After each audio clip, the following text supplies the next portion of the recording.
گھر کے اندر کون سی نماز پڑھنا افضل ہے؟ حضرت علی رضی اللہ تعالی عنہ فرماتے ہیں کہ اپنے گھروں میں نماز پڑھو اور انہیں قبرستان مت بناؤ۔ کیا مطلب؟ کہ جس طرح قبرستان خالی پڑا ہوتا ہے وہاں پر نماز نہیں پڑھی جاتی، اپنے گھر کو ایسے قبرستانوں کی طرح خالی مت چھوڑو بلکہ اس کے اندر نماز پڑھو۔ ایک دوسری روایت کے اندر حضرت ابن مسعود سے ہے، اللہ کے نبی سے پوچھا گیا یا رسول اللہ افضل عمل کون سا ہے، یا کون سی نماز افضل ہے؟ تو حضور صلی اللہ علیہ وسلم نے فرمایا کہ گھر کے اندر، مفہوم ہے گھر کے اندر نفل نماز پڑھنا افضل ہے۔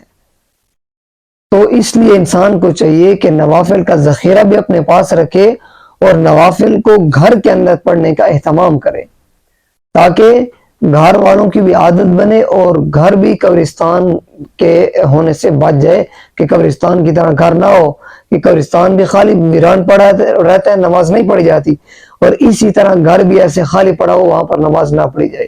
تو اس لیے گھر کے اندر نوافل کا اہتمام کرنا چاہیے۔ اللہ تعالی شانہ ہم سب کو کثرت کے ساتھ نوافل گھر کے اندر پڑھنے کی توفیق عطا فرمائے۔ تو ہماری ویڈیو کو شیئر بھی کریں اور ہمارے چینل کو سبسکرائب بھی کریں۔